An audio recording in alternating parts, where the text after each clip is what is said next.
அஸ்ஸலாமு அலைக்கும் வரஹ்மத்துல்லாஹி வபரகாத்துஹு. அன்பிற்குரிய சகோதர சகோதரிகளே,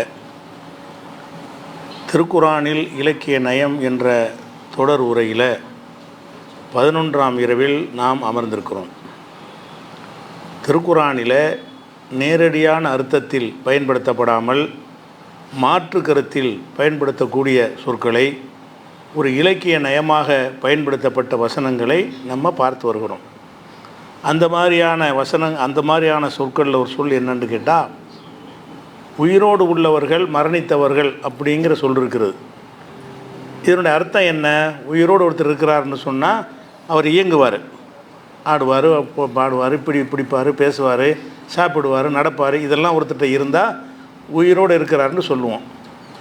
அந்த செயல்பாடு போயிடுச்சின்னு சொன்னால் மரணித்தவர்னு சொல்லுவோம். இதுதான் நேரடி அர்த்தம். உசுரோடு உள்ளவனுக்கு அர்த்தம் இதுதான். இறந்தவர் என்பதற்கு நேரடி அர்த்தம் இதுதான். ஆனாலும் சில நேரங்களில் என்ன செய்வோம்னு கேட்டால், இறந்தவர்களையே உசுரோடு உள்ளவங்கன்னு சொல்லக்கூடிய வழக்கம் உலகத்தில் இருக்கிறது. ஆள் இறந்துருவாங்க, இறந்த ஆட்களையே என்ன செய்வாங்கன்னா உசுரோடு இருக்கிறாருன்னு சொல்லுவாங்க எல்லா மொழிகள்லையுமே.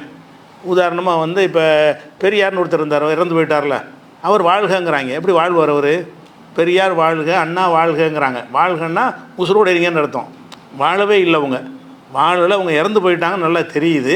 இருந்தாலும் என்ன செய்கிறாங்க? பெரியார் வாழ்க அல்லது அண்ணா வாழ்கன்னு உசுரோடு உள்ளவனுக்கு சொன்னால் பரவாயில்லை. இப்போ இருக்கிற ஹயாத்தோடு இருக்கிற ஆளை சொன்னாங்கன்னா உசுரோடு இருக்க சொல்கிறோம்னு அர்த்தம். செத்துட்டாங்கன்னு தெரிஞ்ச ஒரு ஆளுக்கு என்ன செய்வாங்கன்னு கேட்டால், வாழ்கங்கிறது, வாழ்கன்னா வாழுதல் தானே, அதை உசுரோடு இருக்கிறன்னு அர்த்தம். இந்த மைக்கு வாழ்கன்னு சொல்ல மாட்டோம்ல. வாழ்க என்பது உசுரோடு இருக்கிற மனிதனுக்கு தான் சொல்ல முடியுமே தவிர அதுக்கு வேறு எதுக்கும் சொல்ல முடியாது. அப்போ இந்த வாழ்கன்னு சொல்கிறாங்களே, அதை கொண்டு அர்த்தம் என்ன? அவர் போய்விட்டாலும் அவருடைய புகழ் வாழட்டும். அவர் போயிட்டார், அண்ணா வாழ்கன்னா அவருடைய கொள்கை வாழட்டும், அவருடைய சித்தாந்தம் வாழட்டும், அவருடைய கட்சி வாழட்டும் அப்படின்னு அவர் தொடர்புடைய அவர் தொடர்புடைய எதையாவது ஒன்று கருத்தில் கொண்டு என்ன செய்வாங்கன்னா அவர் வாழட்டும், இவர் வாழட்டும்னு சொல்லுவாங்க. இது எல்லா பாஷையிலையும் இருக்குது. எல்லா பாஷைகளையுமே செத்துப்போன ஆட்களை வாழ்கன்னு சொல்வது, இந்த ஜிந்தாபாத் சொல்லுவாங்கள்ல, அதாவது காகித மில்லத்து ஜிந்தாபாத்துமாங்க. உருதுல காகித மில்லத்துனா இஸ்மாயில் சாஹிப், ஜிந்தாபாத்துனா வாழ்க. அப்போ ஜிந்தாபாத்துன்னு ஏன் சொல்கிறாங்கன்னா, அவர் இங்கே பார்த்தா போயிட்டார் மன்னோட ஜிந்தாபாத்துன்னா உசுரோட உள்ள ஆளுக்கு தானே சொல்லணும், அது அகராதிப்படி.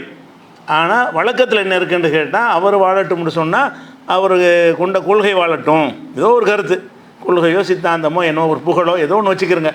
ஆனால் அவர் வாழ்கிற அர்த்தத்தில் நம்ம சொல்லவே இல்லை. இப்படி ஒரு பழக்கம் இருக்குத்தானே செய்யுது. அந்த மாதிரியான சொற்கள் குர்ஆன்லையும் இருக்கிறது. குர்ஆனில் செத்துப்போன ஆளுகளே உசுரோடு உள்ளவங்க நல்லா சொல்லுவான். செத்தாங்கன்னு நல்லா தெரியுமா என்ன செய்வான்? அவங்க உசுரோடு இருக்கிறாங்கன்னு குர்ஆனில் சொல்லப்படும். அப்போ நேரடி அர்த்தம் கொடுக்க முடியுமானா கொடுக்க முடியாது. ஏன்னாட்ட செத்தது கண்ணுக்கு முன்னாடி தெரியுதே. உதாரணம் எடுத்துக்கிட்டிங்கன்னா, 2வது சூறாவில் 154வது வசனம், ஒலா தக்கூலு, நீங்கள் சொல்லாதீர்கள், லிமை யுக்குத்தலு ஃபீ சபீலில்லாஹ், அல்லாஹ்வுடைய பாதையில் கொல்லப்பட்டவரை, அம்பாத்துன், இறந்தவர்கள் என்று சொல்லாதீர்கள். இறந்துட்டாங்கன்னு நல்லா தெரியுது. கொல்லப்பட்டார்கள் என்றால் என்ன அர்த்தம்? செத்துட்டாங்கன்னு அர்த்தம். அப்போ அல்லாஹ்வுடைய பாதையில் கொல்லப்பட்டவங்களை அம்பாத்துன், இறந்தவர்கள் என்று நீங்கள் சொல்லாதீர்கள். பல் அஹ்யாவுன், மாறாக உசுரோடு இருக்கிறார்கள். செத்துட்டாங்கன்னு தெரியுது, அவங்கள பற்றி அல்லாஹ் என்ன செய்கிறான்? செத்தாங்கன்னு சொல்லாதேங்கிறான். செத்து தானே கண்ணு முன்னாடி கொல்லப்பட்டாங்களா? இறந்துட்டு உயிர் போயிடுச்சே, உயிர் போய் கொல்லப்பட்டு பாடியாக கிடக்கிறாங்க. அவங்கள ஜனாசா தொழுகை வச்சு என்ன செய்கிறாங்க? அடக்கமும் பண்ணி போடுறாங்க, மண்ணை போட்டு புதைக்கவும் செஞ்சு போடுறாங்க. அதுக்கு பிறகு இந்த வசனத்தை எல்லாம் என்ன செய்கிறான்? அல்லாஹ்வுடைய பாதையில் கொல்லப்பட்டவங்கள செத்துட்டாங்கன்னு நினைக்காதீங்க, உயிரோடு இருக்கிறாங்கன்னு சொல்லப்படுது. அப்போ இந்த உயிரோடு இருக்கிறாங்கிறது என்ன அர்த்தம்? நம்ம விளங்கி வச்சுக்கிற இந்த உயிரோடு இருந்தால் உயிரோடு உள்ள ஆளை போய் புதைக்க முடியுமா? உயிரோடு ஒருத்தர் இருந்தாருன்னு அவரையும் இப்படி அடக்குறீங்க. இது மாதிரியான விஷயத்தை இன்னொரு இடத்துல நல்லா சொல்கிறான். அது எங்கன்னு கேட்டால், 3வது சூறாவில் 170வது வசனத்தில், 169வது வசனத்தில் எல்லாம் சொல்கிறான். ஒலா தஹ்சபன் அல்லதீன குத்திலு ஃபீ சபீலில்லாஹ், அல்லாஹ்வுடைய பாதையில் கொல்லப்பட்டவர்களை அம்மாத்தன், இறந்தவர்கள் என்று நினைக்கக்கூட செய்யாதீங்க. அங்கே சொல்லாதீங்கிறான். இந்த இடத்துல அல்லாஹ்வுடைய பாதையில் ஒருத்தர் கொல்லப்பட்டார்னு சொன்னால் மௌத்தா போனார்னு நினைக்கவே செய்யாதீங்க. அஹ்யாவுன் இந்த ரப்பிஹிம் யுர்ஸகூன், அவங்க இறைவன்ட்ட உயிரோடு இருக்கிறார்கள், ரிஸ்க் அளிக்கப்படுகிறார்கள் அப்படின்ற வசனம் இருக்குது. இந்த 169 இருக்கிறது. அப்போ இந்த இரு வசனங்களும் எதை சொல்லுதுன்னு கேட்டால், அல்லாஹ்வுடைய பாதையில் கொல்லப்பட்டாங்கன்ற அந்த வசனமே சொல்லிவிட்டு, ஆனால் அவங்க சாவலைன்னு வேறு சொல்லுது. கொல்லப்பட்டாங்க மௌத்துன்னு சொல்லி அவங்கள நினைக்கவும் செய்யாதீங்க, சொல்லவும் செய்யாதீங்க, மாறாக உசுரோடு இருக்கிறாங்கன்னு வருது. இப்போ இந்த உசுரோடு இருக்கிறதுக்கு என்ன அர்த்தம் அப்படின்னா, நேரடியான அர்த்தம் கொடுத்தீங்க என்று சொன்னால் அவங்கள போய் புதைச்சிருக்கலாமா? ஒருத்தர் உசுரோடு இருக்கிறான்னு முடிவு எடுத்தீங்கன்னா அவர் போய் அடக்கம் பண்ணுறது சரி. அந்த கொல்லப்பட்டவங்களுக்கு மனைவிமாரில் இருந்திருப்பாங்கல்ல, அவர் உசுரோடு இருந்தால் வேறு கல்யாணம் பண்ண முடியுமா? கொல்லப்பட்டிருக்காங்க, பல பேர் கொல்லப்பட்டாங்க. கொல்லப்பட்டவன்னு அவங்க மனைவிமார் என்ன செஞ்சாங்க? அவங்க இளம் வயசில் உள்ளவங்களாக இருந்தாங்கன்னு சொன்னால் வேறு கல்யாணம் பண்ணியிருப்பாங்க. பண்ணுறதுக்கு அனுமதி இருக்கத்தானே செய்யுது. உசுரோடு இருக்கிறவனுடைய மனைவி எப்படி இன்னொரு ஆள் கல்யாணம் பண்ணுறது? அப்போ அவர் கொல்லப்பட்டால் நமக்கு செத்துட்டா நல்லா தெரியுது. இறந்துட்டதுனால தான் கொண்டே புதைக்கிறோம். இறந்ததுனால தான் அவங்களுடைய மனைவிமார்களை வந்து வேற ஆள் கல்யாணம் பண்ணிக்கிறாங்க. அவர் தான் காசு பணம் வச்சுருந்தான்னு வைங்க, அவர் இறந்து போகணுன்னு அப்படி போட்டு வச்சுருப்போமா? அந்த சொத்தை பிரிச்சுக்கிறோமா? கொல்லப்பட்டு என்ன செய்வாங்க? அப்பாவுக்குள்ளோ, மகனுக்குள்ளோ, பொண்டாட்டிக்குள்ளோ, புருஷனுக்குள்ளோ எல்லாம் பிரிச்சுட்டு போயிடுவாங்க பங்குகளை. அப்போ ஏன் பங்கு பிரிக்கிறீங்க? ஒரு மனிதன் உசுரோடு இருக்கிற வரைக்கும் அவனுடைய சொத்தை பிரிக்க முடியுமா? பிரிக்க முடியாது. அப்போ நீங்கள் அவருக்கு அல்லாஹ்வுடைய பாதையில் ஒருத்தர் கொல்லப்படுறாரு, அவர் ஒரு பணக்காரர் இருக்காருன்னு வைங்க, அவர் கொல்லப்பட்ட உடனே என்ன செய்வாங்க? அந்த சொத்துக்களை எடுத்து மகனுக்கு இவ்வளோ, அண்ணனுக்கு இவ்வளோ, தம்பிக்கு இவ்வளோன்னு என்ன மார்க்கத்தில் சட்டம் இருக்குதோ அதன்படி பிரித்து கொடுக்குறாங்க. இது எதை காட்டுதுன்னு கேட்டால் இறந்துட்டாங்கன்னு காட்டுது. இறந்துட்டாங்கன்னு நான் நினைக்காதீங்கன்னு நல்லா சொல்கிறான். நம்ம இறந்ததாக நினச்சி தான் நடைமுறைப்படுத்திக்கிட்டு இருக்கிறோம். இறந்ததாக சொல்லாதீங்கன்னு சொல்கிறான். ஆனால் நம்ம என்ன செய்கிறோம்? இறந்துட்டாங்கன்றதுக்கு என்ன ரிசல்ட் இருக்கோ அவ்வளவும் செய்கிறோம். இறந்ததுனால தான் உங்களுடைய அடக்கம் பண்ணுறோம், இறந்ததுனால தான் என்ன செய்கிறோம்? சொத்துக்களை பிரிக்கிறோம், இறந்ததுனால தான் வேறு கல்யாணத்தை பண்ணி கொடுக்குறோம். எல்லாமே இறந்தவர்கள் என்று நினைத்து தான் எல்லாம் செய்கிறோம். அப்போ இதை எப்படி தான் விளங்கி கொள்வது? உயிரோடு உள்ளவர்கள்னு சொல்கிறான். ஆனால் இறந்தது தான் கண் முன்னே தெரிகிற உண்மை. கண்ணுக்கு முன்னாடி தெரிகிற உண்மை என்ன? வெட்டப்பட்டாங்க, கொல்லப்பட்டாங்கன்னா அவங்களுக்குள்ளே இறந்துட்டாங்க. துடிப்பு இல்லை, பேச்சு இல்லை, மூச்சு இல்லை, உயிர் இல்லை, நல்லா தெரியுது. அப்படி தெரிஞ்சு இருக்கும் பொழுது அவங்கள வந்து உசுரோடு உள்ளவங்கன்னு நீங்கள் நினைங்க, உசுரோடு தான் இருக்கிறாங்க அப்படின்னா என்னென்று விளங்குறது?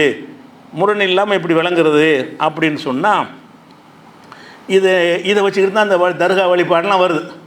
தர்கா வழிபாடு செய்கிறவங்க என்ன செய்கிறாங்க? அந்த அவுலியாக்கள்லாம் செத்தாலும் அவங்க சாவாமல் இருக்கிறாங்க, இறந்துட்டாங்க. ஆனால் இதில் கொல்லப்பட்டவங்களுக்கு தான் சொல்லப்படுது. யார் வந்து போர்க்களத்தில் போய் எதிரிகளால் வெட்டப்பட்டு கொல்லப்படுறாங்களோ அவங்களத்தான் இந்த 2 வசனங்களும் பேசுகிறது.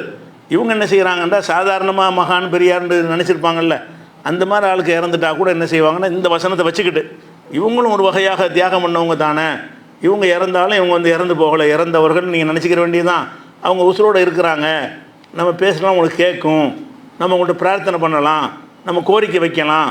அவங்க மூத்தா போகலை, நம்ம பார்வைக்கு தான் மூத்தா போனதை தெரியுமே தவிர உண்மைக்கு அவங்க என்ன மரணிக்கவில்லை அப்படின்னு என்ன செய்கிறாங்க? இதை வச்சுக்கிட்டுன்னு சொல்கிறாங்க. இந்த பெரியார் மகான்கிற கூத்தெல்லாம் எதில் வருதுன்னு கேட்டால் இந்த வசனத்தை, ஷஹீதுகளுக்கு சொல்லப்பட்ட இந்த வசனத்தை எல்லா பெரியார்களுக்கும் விரிவாக்கம் பண்ணி அதன் அடிப்படையில் என்ன செய்கிறாங்கன்னு கேட்டால் பெரியார்கள் மகான்கள்கிட்ட போய் இன்னும் துவா செய்யலாம். ஏன்ப்பா செத்து போன ஆள்கிட்ட ஏப்பா கேட்குறேன்டா, அவர் உசுரோடு இருக்கிறாரு, அல்லாஹ்வுல சொல்கிறான், செத்து போகலையே அப்படின்ற இந்த வசனத்தை வழிகேட்டுக்கு பயன்படுத்தவும் செய்கிறாங்க. சரியான முறையில் புரிந்து கொள்ளாமல் வழிகேட்டுக்கு பயன்படுத்துகிறாங்க. அப்போ இதனுடைய சரியான அர்த்தம் என்ன அப்படின்னு கேட்டிங்கன்னா, இப்போ இது வந்து நமக்கு ஒரு குழப்பமாக இருக்கா? இதே மாதிரி சஹாபாக்களுக்கு இருந்துச்சு. விளக்கம் நம்ம சொல்லக்கூடாது. இதுக்கு அல்லாஹ்வுடைய ரசூல் ஏதாவது சொல்லியிருக்காங்கன்னா நம்ம பார்க்கணும். நான் என் இஷ்டத்துக்கு எதாவது சொல்லலாம், நீங்கள் உங்கள் இஷ்டத்துக்கு ஏதாவது சொல்லலாம், அது மார்க்கத்தில் நிற்காது. யார் சொன்னால் நிற்கும்? அல்லாஹ்வுடைய ரசூல் சொன்னால் தான் நிற்கும். அப்போ அல்லாஹ்வுடைய ரசூல்கிட்ட என்ன செய்கிறாங்கன்னு இந்த வசனம் இறங்கினவுடனே சஹாபாக்களுக்கு சரியான குழப்பம். என்ன குழப்பம்? என்ன இறந்தது கண்ணு முன்னாடி தெரியுது, நம்ம தான் கொண்டு அடக்கம் பண்ணோம், அவரை போய் இறந்து போனவங்கன்னு சொல்லாதீங்கன்னா எப்படி? இறந்தாலும் போயிட்டாங்க, உசுரோடு இருக்கிறாங்கன்னா எப்படி? விலங்கலைய அப்படின்னு சொன்னோன்னு என்ன செய்கிறாங்கன்னா, இப்னு மசூதுங்கிற ஒரு சஹாபி, இது முஸ்லீமில் வரக்கூடிய ஒரு ஹதீஸ். இப்னு மசூதுங்கிற நீங்கள் தமிழ் எடிஷனில் பார்த்தீங்கன்னு சொன்னால் இதுக்கு நம்பரு 3834 ஹதீஸில் இருக்கும் முஸ்லீமில். அதில் என்ன வருதுன்னு கேட்டால், இந்த ஆயத்தை பற்றி இப்னு மசூதுகிட்ட போய் சில பேர் விளக்கம் கேட்குறாங்க.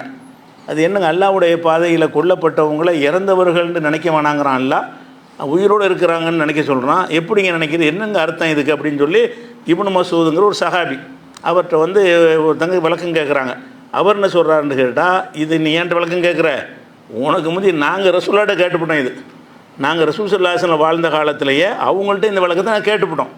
அப்போ அம்மா இன்னா கது சால்னா அந்த ஆளிக்க இதை குறித்து நபி ஸல்லல்லாஹு அலைஹி வஸல்லம் அவங்கள்ட்ட நாங்கள் விளக்கம் கேட்டோம். இதுக்கு என்ன அர்த்தம், உசுரோடு இருக்கிறதுக்கு என்ன அர்த்தம் சொல்லுங்கள். உசுரோடு இல்லை, அவங்க உசுரோடு இல்லைன்னு தெரியுது, மறு உசுரோடு இருக்கிறாங்கன்னா என்ன அர்த்தம் அதுக்கு அப்படின்னு நாங்கள் ரசூல்லா இடத்துல கேட்டோம். அப்போ ரசூல்லா என்ன சொன்னாங்க பதிலுன்னு கேட்டால், நம்மள்டேருந்து கைப்பற்றப்படுற உயிர் இருக்குல்ல, அந்த உயிர் வந்து இறைவனால் எடுத்துக்கொள்ளப்படும். எடுத்துக்கொள்ளப்பட்டு சாதாரணமாக இறந்து போனவங்களாக இருந்தாங்கன்னா கபூரில் கொண்டே வச்சு அந்த ஆலமுல் பர்சக் அந்த அருவாகுங்கிற அந்த இடத்தில் வைத்து அவங்கள விசாரணை நடத்துவது அதெல்லாம் நடந்து கொண்டிருக்கும். ஆனால் ஷஹீதுகளாக இருந்தாங்கன்னு வைங்க, ஷஹீதுக்கு தான் சொல்லப்படுது. அல்லாஹ்வுடைய பாதையில் கொல்லப்பட்டவங்களாக இருந்தால் அந்த உயிரை வந்து உடனே எடுத்துக்கிட்டு சொர்க்கத்துக்கு போயிடுவாங்க. சொர்க்கத்துக்கு போய் அந்த சொர்க்கத்தில் வந்து அவங்கள வந்து மனித உருவத்தில் அந்த சுற்றி திரிகிற மாதிரி விடாமல் ஒரு பறவை வடிவத்தில் ஒரு பறவை மாதிரி ஒன்றை அல்லாஹ் உருவாக்கி ஒவ்வொரு உயிர் தியாகி அந்த பறவை கூட்டுக்குள்ளே வச்சு, ஒரு மனுஷனாக சொர்க்கத்துக்கு போக முடியாது. மனுஷனாக போகிறதுக்கு வந்து விசாரணை நடத்தி ஜட்ஜ்மெண்ட் பண்ண பிறகு தான் சொர்க்கத்துக்கு போக முடியும்.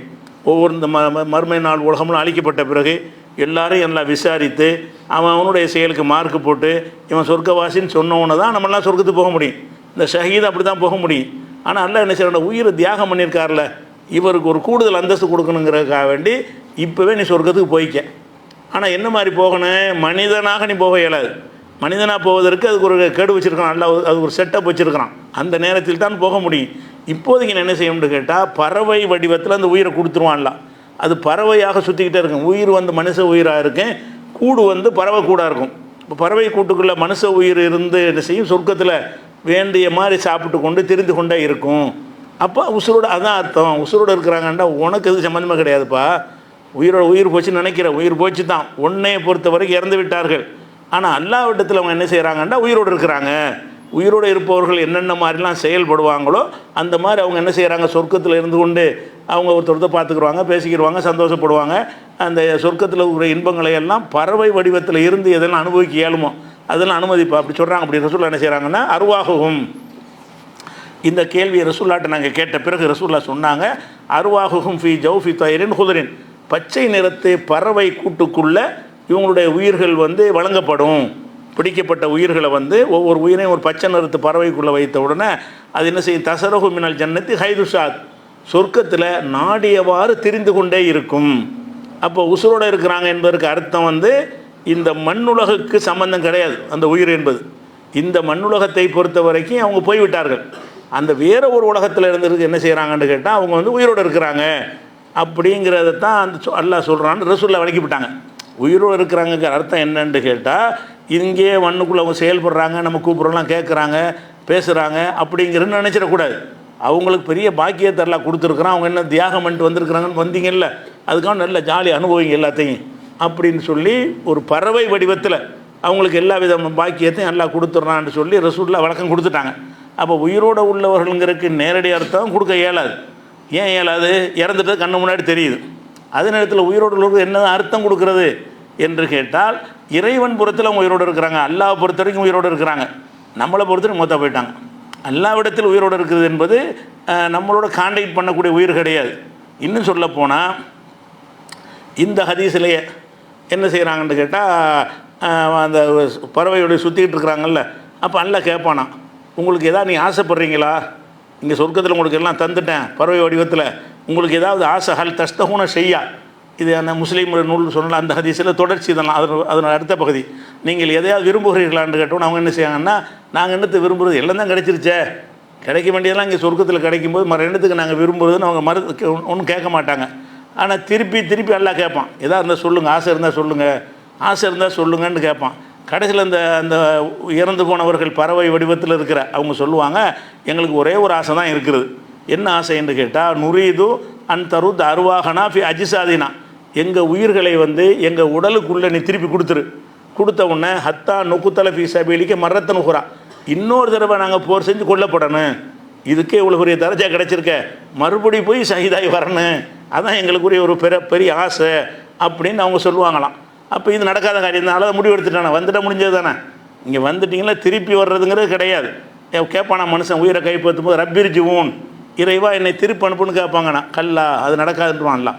அந்த மலக்குமார்கள் விட்டு சொல்லிடுவான், அது போயிட்டாங்கன்னா போனது தான், திரும்பி வருதல் கிடையாது அப்படின்னு முடிவெடுத்ததுனால என்ன செய்வான்டால, சரி உங்களுக்கு இதுதான் கேட்குறாங்க, இது கொடுக்கக்கூடிய கோரிக்கை இல்லை, அதனால் இவங்கள்ட்ட எதுவும் கேட்கக்கூடாது, இது தான் எப்போ கேட்டாலும் இது தான் கேட்பாங்க, இனிமேல் அல்ல விட்டு விட்டான் அவர்களை, வேறு என்ன வேணும்னு கேட்குறதில்ல. அதோட இவங்க வந்து கொடுக்க முடியாத கேட்டாங்கல்ல, அதனால் எல்லாம் என்ன செய்வான்னு கேட்டால் உங்களுக்கு என்ன தேவை இருக்குன்னு கேட்கவே மாட்டான். ஏன்னா கேட்டால் என்ன செய்வாங்க, திருப்பி அனுப்பும்பாங்க. திருப்பி அனுப்புறது கிடையாது அப்படின்னு அந்த முஸ்லீமுடைய ஹதீஸில் இந்த விவரமும் சேர்ந்துருக்குது. அப்போ நம்ம என்ன விளங்குறோம், அதாவது அல்லாஹ்வுடைய பாதையில் கொல்லப்பட்டவங்கள் வந்து இந்த துன்யாவோட கான்டாக்ட்லாம் வச்சுருக்க மாட்டாங்க. இன்னும் சொல்ல போனால் அவங்க மட்டும் உயிரோடு இல்லைங்க.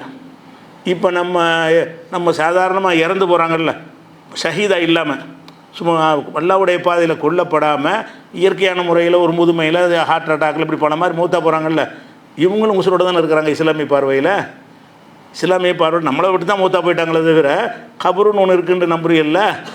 அங்கே கேள்விலாம் கேள்வி வந்து பணத்துட்டே கேள்வி கேட்பாங்க. உயிரை கொடுத்தானே கேள்வி கேட்கப்படுது. கபூரில் உன்னுடைய இறைவன் யார், அந்த கேள்விலாம் கேட்கப்படும்ல. கேள்வி கேட்கப்படும், பதில் சொல்வார்கள்னா என்ன அர்த்தம், எல்லா செத்தவன் தான் உயிரோடு இருக்கிறான். செத்து போன 50 பேர் காஃபிரும் உயிரோடு இருக்கிறானே, அதாப்பு செய்யப்படும் வருத காஃபிர்கள் அடக்கம் செய்யப்படும் கேள்வி கேட்பாங்க. பதில் சொல்ல முடிஞ்சோன்னு என்ன செய்வாங்க, அவங்களுக்கு வந்து கேம நாள் வரைக்கும் அடிச்சுக்கிட்டே இருப்பாங்க மாணவர்கள். அப்போ அடிச்சுக்கிட்டு இருக்கிறாங்க, உயிரோடு இருக்கணுமா இல்லையா? அப்போ இறந்து போன எல்லாருமே ஒவ்வொரு வகையில் உயிரோடு இருக்கிறாங்க. இங்கே தான் உயிரோடு இல்லை. இஸ்லாமிய நம்பிக்கை பிரகாரம், நாத்திக நம்பிக்கை பிரகாரம் அறவே இல்லைன்றாங்க. நம்ம நம்பிக்கை பிரகாரம் இறந்துட்டாருன்னு சொன்னால் இந்த மண்ணுலகத்தை பொறுத்த வரைக்கும், இந்த மனிதர்களை பொறுத்த வரைக்கும் அவங்க இறந்து விட்டார்கள். ஆனால் அல்லாஹ்வை பொறுத்த வரைக்கும் ஒவ்வொருத்தர் ஒரு இடத்துல வைத்து உயிரை வச்சுருக்கிறான். கபூரில் இறந்து போன காஃபிர்களை ஒரு மாதிரியாக உயிரை வச்சுருக்கிறான். நல்ல முமின்களாக இருந்தால் அங்கே தூங்க வச்சிடறான். கேமரா வரைக்கும் தூங்குறது உயிர் இருந்தால் தான் தூங்க முடியும்.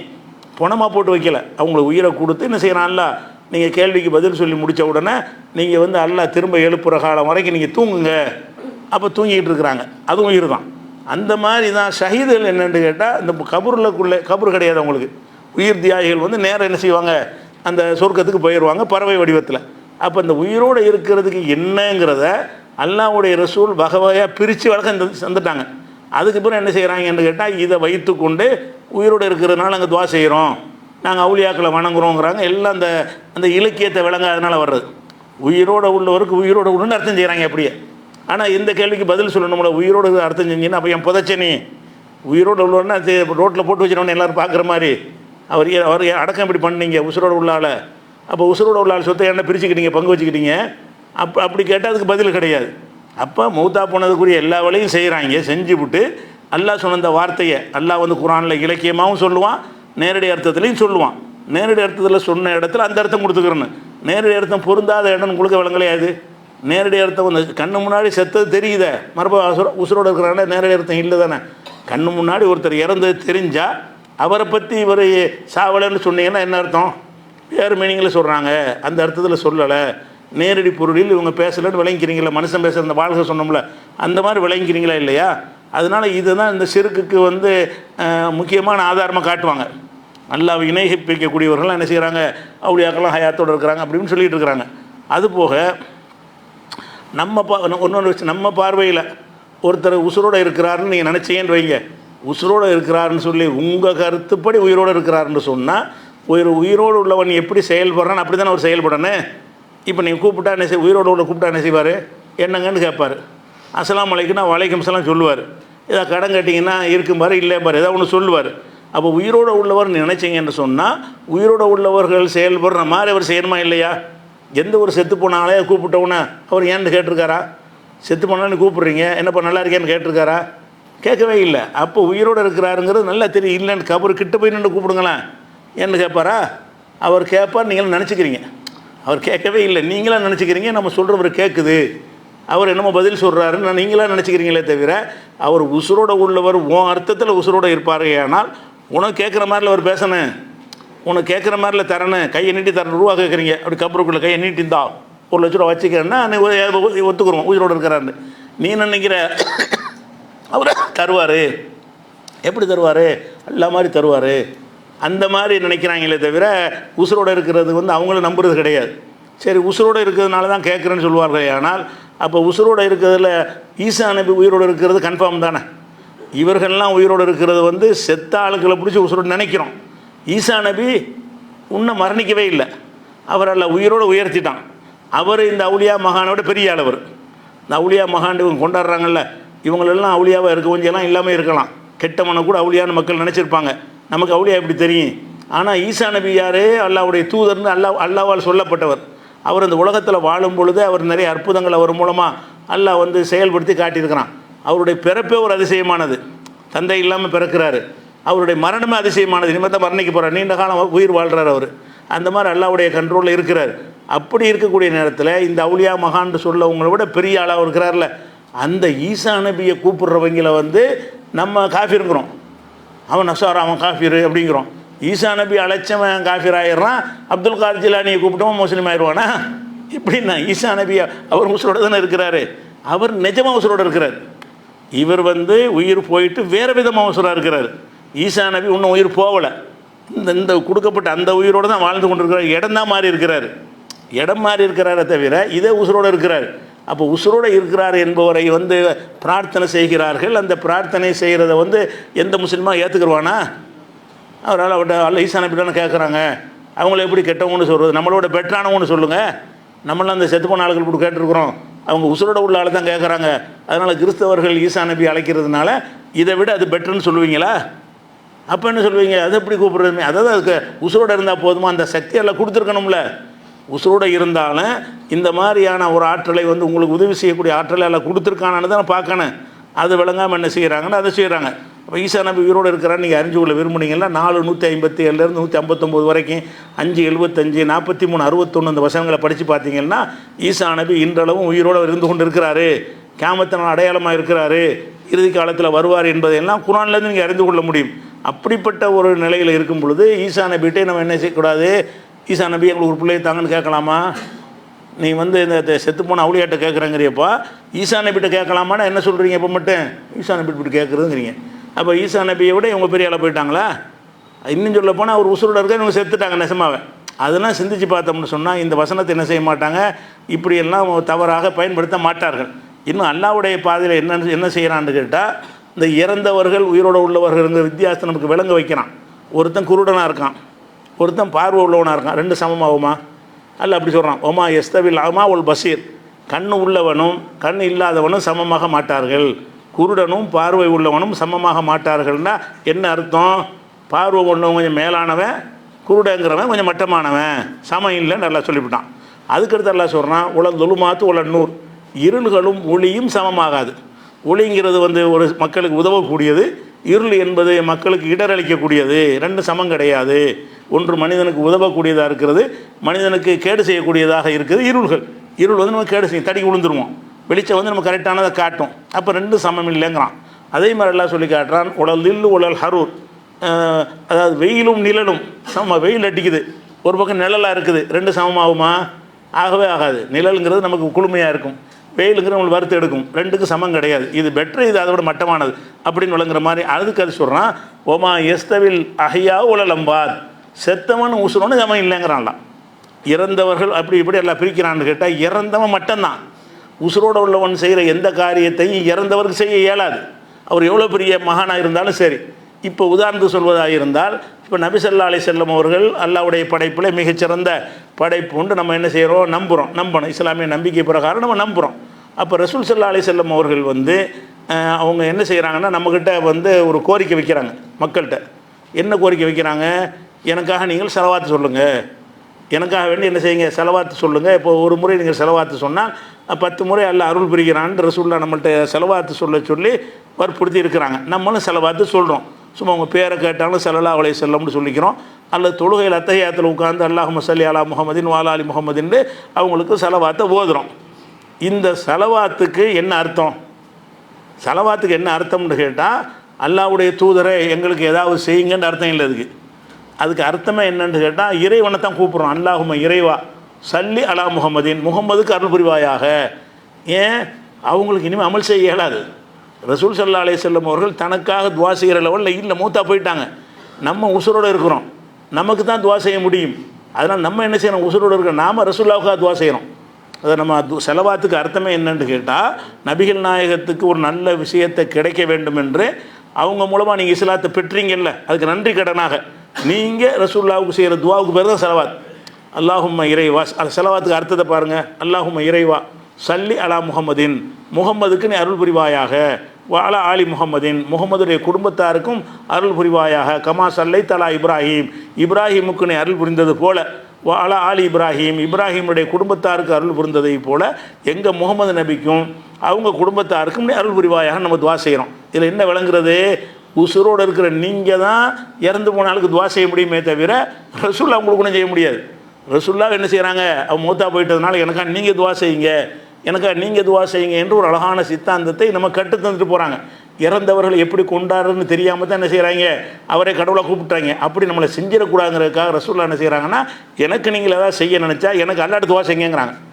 எனக்கு ஏதாவது நீங்கள் மதிக்க நினச்சா, எனக்கு ஏதாவது நீங்கள் நன்றி கடன் செலுத்த நினைத்தால் எனக்காக வேண்டி நீங்கள் அல்லாட்ட துவா செய்யணும். நீங்கள் தான் உசுரோடு இருக்கிறீங்க, நான் உசுரோடு இருக்க மாட்டேன், நீங்கள் தான் இருக்கிறீங்க, நீங்கள் தான் எனக்காக துவா. அதான செலவாத்துக்கு அர்த்தம். அல்ல ஸல்லல்லாஹு அலைஹி வஸல்லம் என்ன அர்த்தம்? அல்லாஹ் அவருக்கு அருள் புரிவானாங்கன்னு அர்த்தம். அவங்க பேரை கேட்டவுடனே ஸல்லல்லாஹு அலைஹி வஸல்லம்ங்கிறீங்க, அதுக்கு என்ன அர்த்தம்? அல்லாஹ் அவருக்கு அருள் செய்வானாக. அப்போ அல்லாஹ்வுடைய ரசூலாக இருந்தால் கூட அவங்களுக்காக நாம் தான் துவா செய்கிறோம். அவங்க நமக்கு ஒன்றும் செய்ய முடியாது. இறந்துட்டாங்கன்னா ஒன்றுமே செய்ய, உசுரோடு இருக்கும்போது எல்லாம் செஞ்சாங்க, செய்ய வேண்டிய உதவி எல்லாம் செஞ்சாங்க, பிரச்சனை பண்ணாங்க, அடி உதவி வாங்கி இந்த மார்க்கத்தை கொண்டு வந்து சேர்த்தாங்க. மரணித்த பிறகு என்ன நிலைமைன்னு கேட்டால் அவங்களுக்கு நாம் தான் என்ன செய்கிறோம்? துவா செய்கிறோம். அது மாத்திரம் இல்லாமல் ரசூல் ஸல்லல்லாஹு அலைஹி வஸல்லம் சொல்கிறாங்க, இந்த மாதிரி உங்கள் செலவாத்து சலாம்லாம் ரசூலுல்லாஹ்வுக்கு சொல்கிறீங்கல்ல, இதை சொன்னீங்கன்னு சொன்னால் என்ன அடக்கம் பண்ணிட்டீங்க, அதுக்கு பிறகு நீங்கள் சொல்கிறீங்க அது எனக்கு கேட்குமா அப்படிங்கிறத ரசூலுல்லாஹ் சொல்லும்போது எனக்கு கேட்காது. நீங்கள் ஸலாம் அலைக்கும்னு சொன்னாலும் சரி, அல்லது அல்லாஹும்ம ஸல்லி அலா முஹம்மதுன்னு சொன்னாலும் சரி, அதை எனக்கு கேட்காது. வேறு எதுக்கு நீங்கள் சொல்கிறீங்கன்னு கேட்டால், அல்லாஹ் சில மலக்குமார்களை நியமித்திருக்கிறான், மாணவர்களை. அவங்க என்ன செய்வாங்கன்னு கேட்டால் எல்லா பகுதியும் சுற்றிக்கிட்டே வருவாங்க. மலக்குமார்கள்னால் மலக்குமார்களுடைய எண்ணிக்கை சொல்லவே முடியாது. நீங்கள் இங்கே ஒரு 50 பேர் இருக்கிறீங்கன்னா மலக்குமார் இந்த இடத்துல 10,000 பேர் இருப்பாங்க. மலக்குமாருடைய எண்ணிக்கை ஒமாயாலம் ஜுனூத ரப்பிக இல்லாஹு, அல்லாஹ்வுடைய அந்த படை எண்ணிக்கை உங்களை எவனாலும் அறிய முடியாதுங்கிறான் அல்லாஹ். அப்போ மலக்குமார்கள்ங்கிற தார்மாராக இருப்பாங்க. அல்லாஹ் என்ன செய்கிறான்னு கேட்டால் மலக்குமார்களை நியமித்திருக்கிறான்.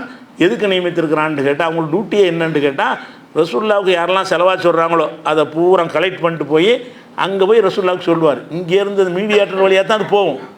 ரசூலுல்லாஹ்வுக்கே கேட்காது. நீங்கள் சொல்லக்கூடிய சலாமோ செலவாத்தோ ரசூலுல்லாஹ் கேட்காது. வேறு எப்படி உங்களுக்கு போய் சேரும்? உங்களுக்கு இந்த காதர் பாட்சா சலான் சொன்னார், உங்களுக்கு முஸ்தபா சலான் சொன்னார்னு போய் மலக்குமார்கள் அந்த வேறு உலகத்தில் மீடியேட்டராக மலக்கு தான் வர முடியும், ரசூலுல்லாஹ்வுக்கு வர முடியலை. மீடியேட்டர் அவர் என்ன செய்வார்? மலக்கு இங்கேயும் வருவார், அவர் அங்கேயும் போவார். மலக்கு நம்மள்கிட்டையும் வருவார், கபருக்கும் போவார். அப்போ மலக்குகள் என்பவர்கள் எல்லா பகுதிக்கும் போகக்கூடியவங்களாக இருக்கிறதுனால நம்முடைய அந்த சலாத்து சலாமை கொண்டு போய் ரசூலுல்லாஹ்ட்ட சேர்ப்பாங்க அப்படின்னு சொல்லி ரசூலுல்லாஹ் சொல்கிறாங்க. எப்படி சொல்கிறாங்க? நீங்கள் மக்கி மண்ணாக போயிடுவீங்களே, நாங்கள் சொல்லக்கூடிய செலவாத்து உங்களுக்கு எப்படி சலா எப்படி உங்களுக்கு கேட்கும்னு சஹாபாக்கள் கேட்குறாங்க. அப்போ ரசூலுல்லாஹ் என்ன செய்கிறாங்கன்னா, இன்ன லில்லாஹி மலாயிக்கத்தன், நாம் நபிமார்களுடைய உடலை எல்லாம் மண்ணு திங்காது, மக்கிலாம் போக மாட்டோம், ஆனாலும் எங்களுக்கு இந்த செலவாத்து எப்படி சேரும் என்று கேட்டால், இன்ன லில்லாஹி மலாயிக்கத்தன், அல்லாஹ்வுக்குன்னு சில வானவர்கள் இருக்கிறார்கள், சையாகின ஃபில் அர்லி, பூமி பூரா சுற்றி தெரிந்து கொண்டே இருப்பார்கள், வள்ளி கூணம் மின் உம்மத்திய சலாம், எனது உம்மத்துமார்களிடமிருந்து சலாமை எனக்கு எடுத்து சொல்வார்கள். நீங்கள் சலான் சொன்னீங்கன்னா அல்லாஹ்வுடைய தூதரை இந்த ஆள் இந்த இடத்துல உட்காந்து இந்த நிமிஷத்தில் உங்களுக்கு சலான் சொன்னார்.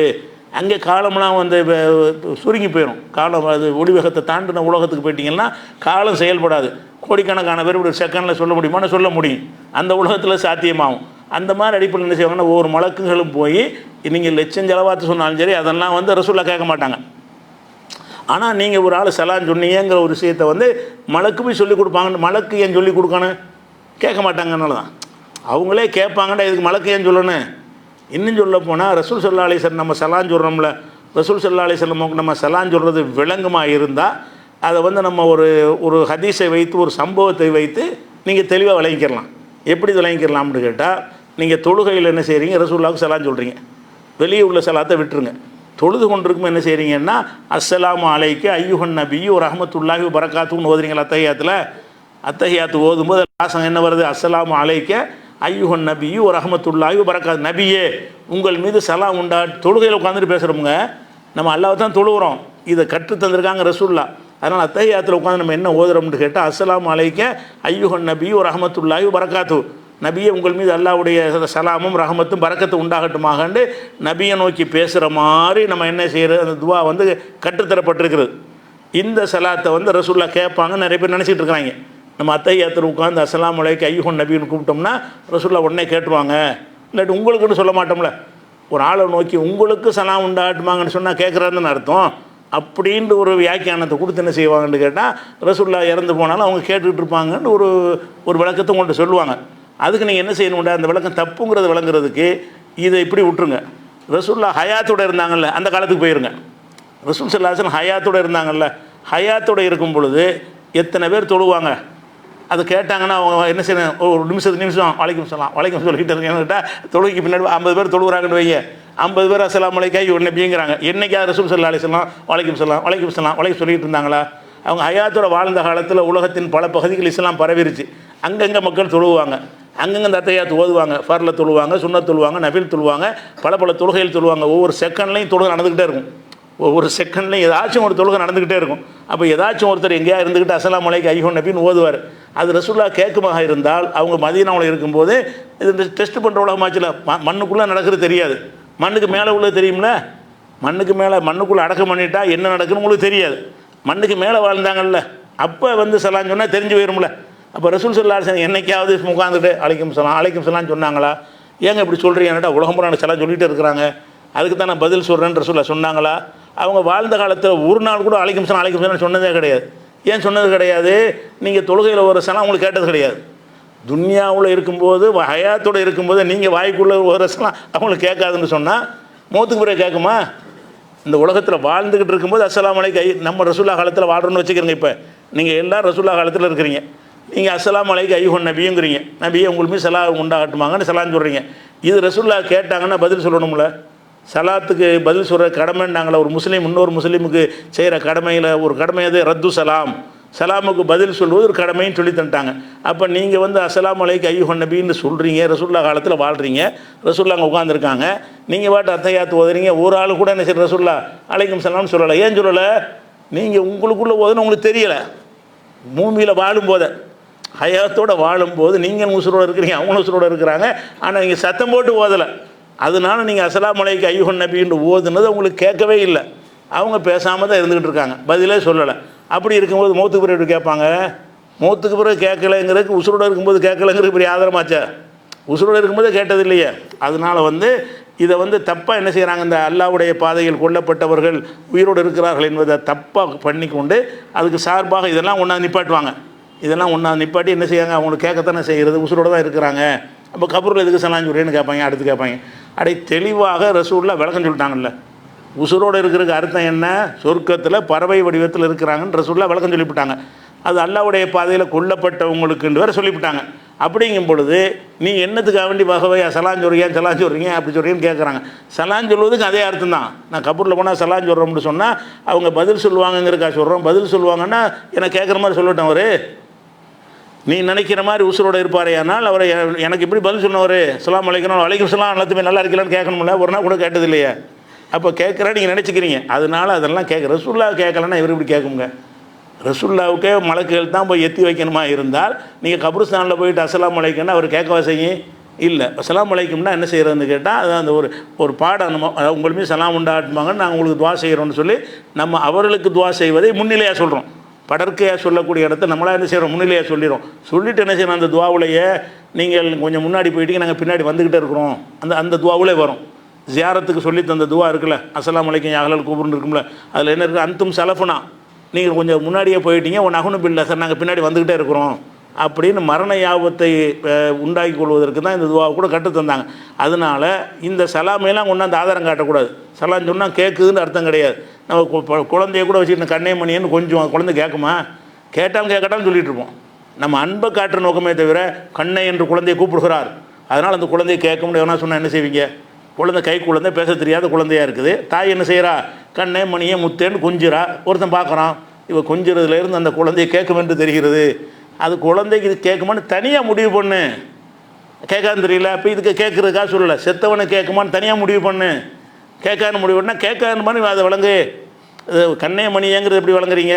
குழந்தைய ஒரு தாய் கூப்பிட்டான்னு சொன்னால் அது கேட்குங்கிறது கூப்பிட்றாங்களா, என்னத்துக்கு கூப்பிட்றா? அவள் என்னுடைய அவருடைய மனசில் உள்ள ஆதங்கத்தை கொட்டிக்கிறான்.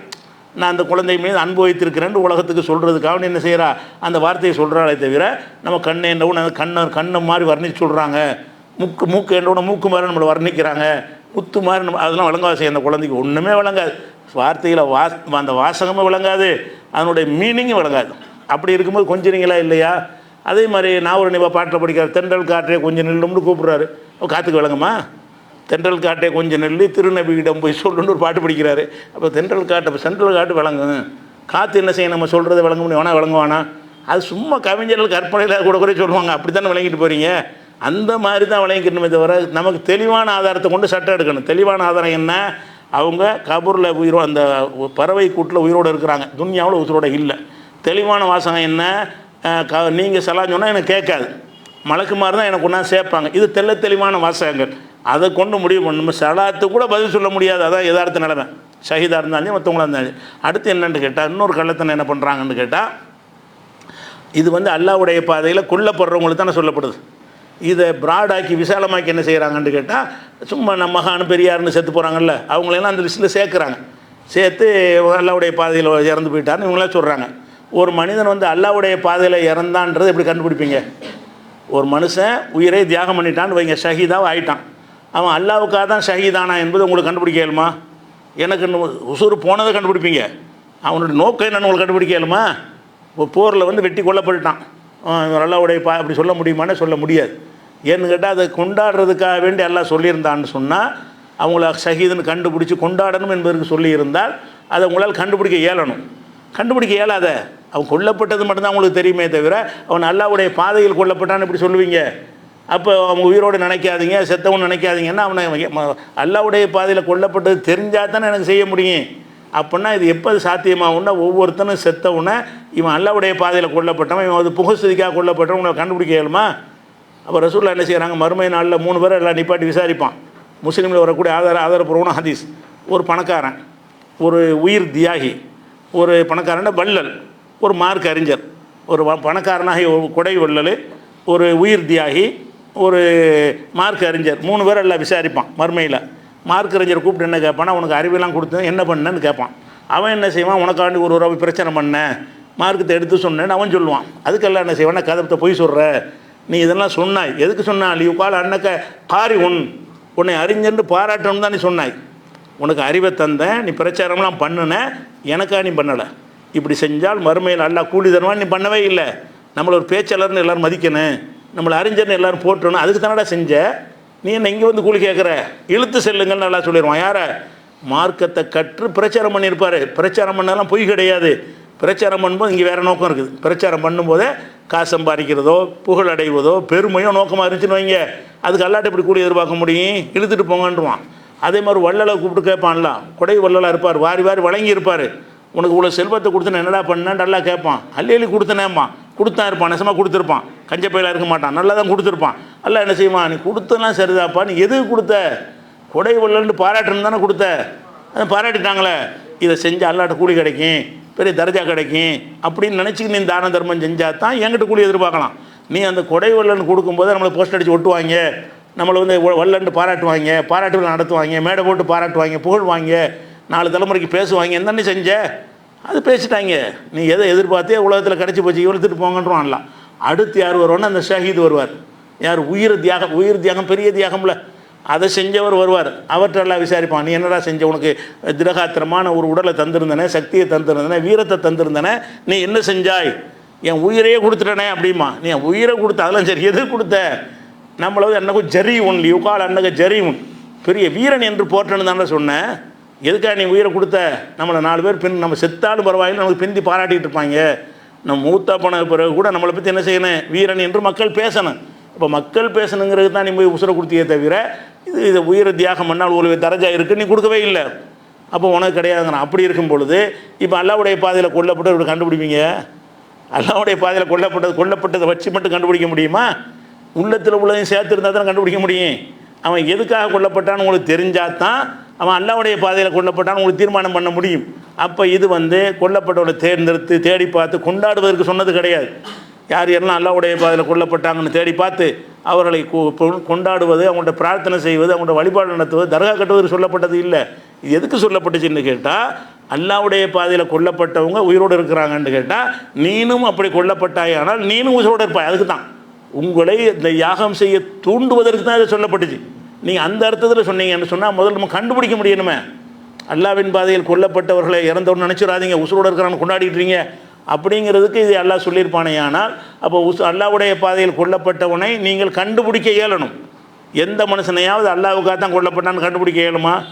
ரசூலுல்லாஹ்வுடைய காலத்தில் ஒரு போர் நடக்கிற அந்த போரில் என்ன செய்கிறாருன்னா, ஒரு ஆள் பயங்கரமாக பாரதூரமாக வீரத்தையெல்லாம் காட்டி போர் செய்கிறாரு.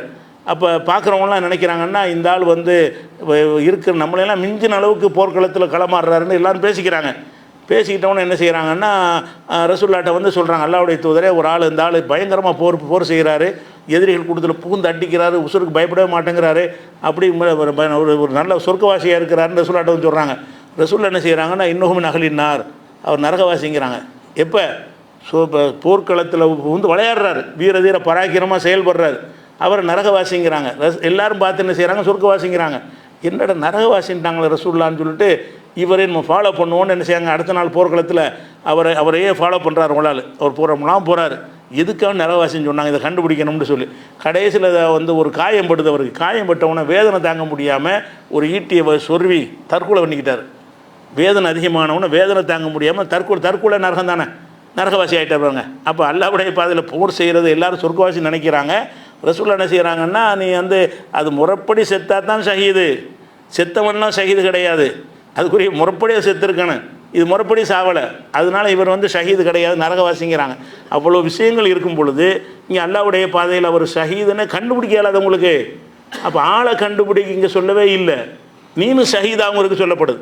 நீ அல்லாஹ்வுடைய பாதையில் கொல்லப்பட்டால் உனக்கு அந்த அந்தஸ்து கிடைக்கும் அப்படின்னு ஒவ்வொருவனும் உயிர் தியாகம் செய்யணும் என்பதற்காக வேண்டி தான் இது சொல்லப்பட்டுச்சு. அது மாதிரி அவுலியாவை எப்படி கண்டுபிடிப்பீங்க? ஷஹீதையும் கண்டுபிடிக்க முடியாது. ஒருத்தர் மகான்கிறீங்க, மகான் எப்படி கண்டுபிடிக்கிறது? மகானுக்கு அர்த்தமே என்ன? அலா இன்ன அவுலியா அல்லாஹிலா ஹவுஃபுன் அலைஹிம் வலாஹும் யஹ்சனூன்.